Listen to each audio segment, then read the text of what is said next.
Well, here it is, fellas. I don't know how well you can see the carbonation. See if I can get a focus there. There you go. Going pretty good. Color's good, yeah. And that is not a London Pride, but it is Fuller's. It is my USB clone, or not USB clone, ESP clone. But it's the Fuller's ESP clone. So, happy Homebrew Wednesday, everybody. Yeah, I'm really happy with the way this beer turned out. And we have a drink here. Yeah, it turned out great. Excuse me, it turned out great. I know last week I did talk about I took this to my homebrew club and they tried it and really liked it. Over the weekend, I actually bottled up some for my boss. He's been asking about trying one of my homebrews, and I was going to do something for the holidays for him, but I never did. Just got busy, and then this one turned out well, and so I threw it quickly in a bottle and made a funny label. I thought kind of not really controversial, but played upon the times here in the U.S. And I posted it, so some of you guys on Brew 2 probably saw it. I got some great comments. So yeah, it was just all fun. He said he liked the beer, but his wife hated the label, which is kind of funny. But anyways, so that beer went really well for the first. You probably know what it's like when you give someone a beer for the first time, not knowing even how often they ever have homebrew. I know, pretty much everybody drinks craft beers nowadays, but home brews, you never know and how it's going to go over. But it was a success, and he liked it. And, yeah, so that was great. Okay, other things going on. I don't know if I told you this or not on my brew day or in previous Homebrew Wednesdays, but I did a bit of an experiment with this one. This is from that ESB I did. I have here in this carboy, sorry, doing the one-handed shoot and point thing here. Little experiment going on here. Basically what happened, kicking up dust as you see, what happened is that when I brewed that ESB, I did an overnight mash, and then kind of miscalculated my sparge water a little bit. I guess, I don't know. But anyways, it basically did not, it was like a no sparge batch, practically. I drained it off into my boil pot, and it hit the level that I like to boil at. And so, on just like the first runnings.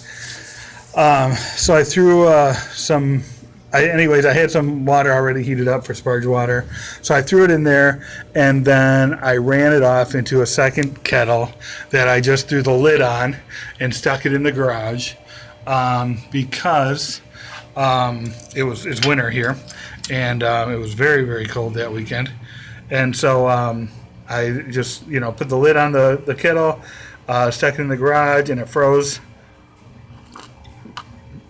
Excuse me while I have another drink here. So it froze up, and then I stuck it. I actually have a chest freezer out in the garage, and so I just stuck it down in the chest freezer because it did warm up a couple days after that.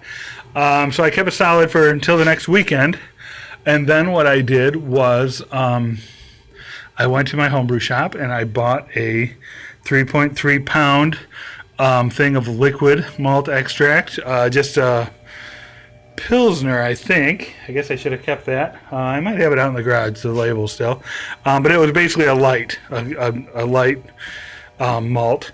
And so I brought that, I want to say there was probably, it was a 4-gallon pot. There's probably maybe 3 gallons of runoff in there. And I think my specific gravity was like a 1.012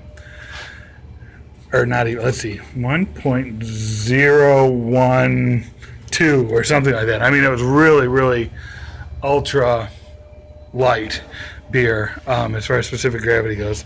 And so I added that 3.3 of liquid malt extract.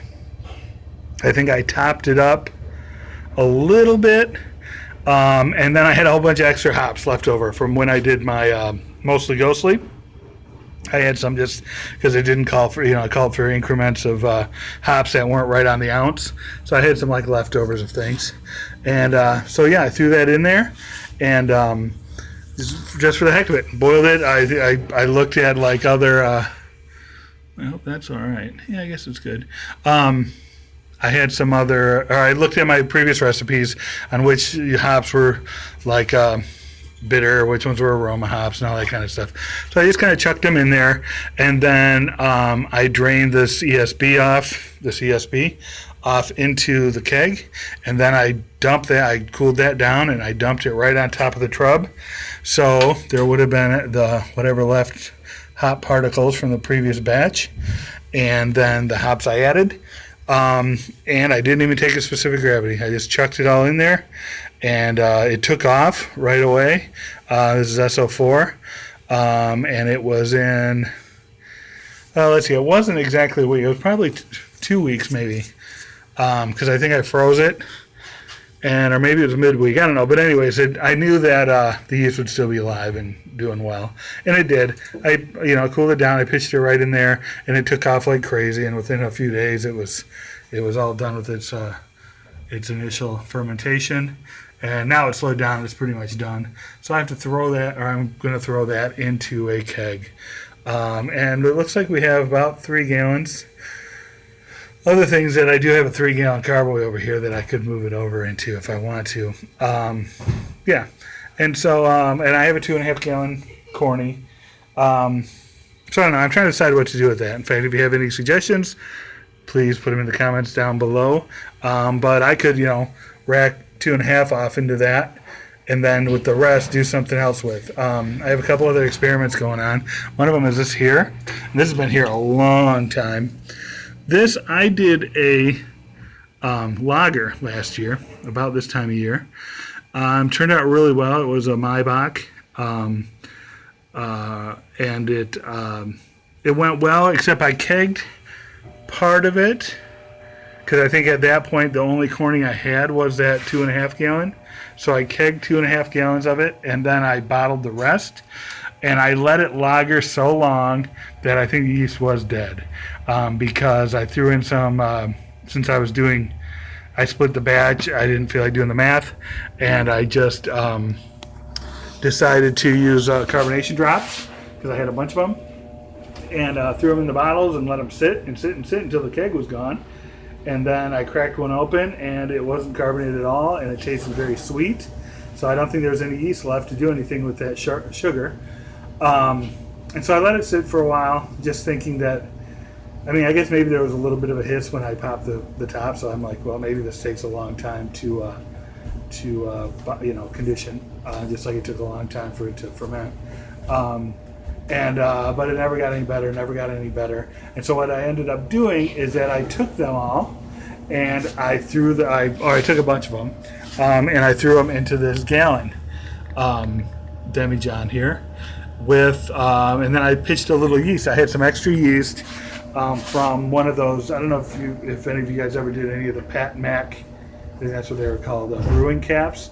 There's this company that makes these little caps for PET bottles that have a hole in them with a membrane with a slit in it, and apparently it's a silicone membrane, and it's just enough of a hole in it to allow gas to escape but keep a little bit of back pressure, so it basically carbonates as it ferments. So you can do like a 2 liter, fill it with your wort and pitch your yeast, and it'll ferment right there, and it'll be basically carbonated when it's done.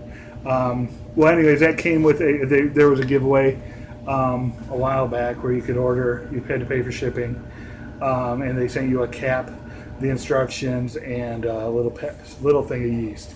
And so I played with it a little bit, but I had some of that yeast left over, and I figured, what the heck? And so I'm sure it was just ale yeast, like a real basic yeast. But I threw it in there, so it fermented out, hopefully that sugar. So it's kind of a lager with a little bit of ale yeast in it and some sugar. So who knows what that's going to taste like. And it's been in there for a long time. So one of my thoughts, and I have a couple bottles of that left too, that are still uncarbonated, I'm guessing. But so one of my thoughts is to move this into that 2.5 gallon, and then with what's left, I could combine it with that and throw those other bottles in there and let it ferment out. And then when that 2.5 keg is empty, I could chuck that in there. So who knows? Maybe that's what I'll do. Maybe not. I guess it'll depend how much of that fits. Because once you get past, there's quite a bit of sediment at the bottom there. Because it's basically 2 batches worth of sediment. Yeah, that might just be 2.5 gallons there. Not really sure. Okay, so I guess that's all I got to talk about today. Thanks, guys. Thanks for watching. Yeah, hope these are somewhat interesting for you. As always, please give me any suggestions. I love when I have discussions with you guys. Just about anything, recipes or ideas. Last week I threw out some ideas. I think it was about conditioning in a keg, and got some good responses. Haven't yet done anything with that. This one I guess could have been one of those, but it finished out. I didn't get it in the keg soon enough. So maybe that's not even an issue. I'd probably never even get to that point. But anyways, thanks a lot, guys. Have a great week. Yeah, I'll see you guys on your videos. And again, thanks for watching. Like it if you can. Subscribe if you can. Comment, please. And yeah, that's it. Okay. See you next week.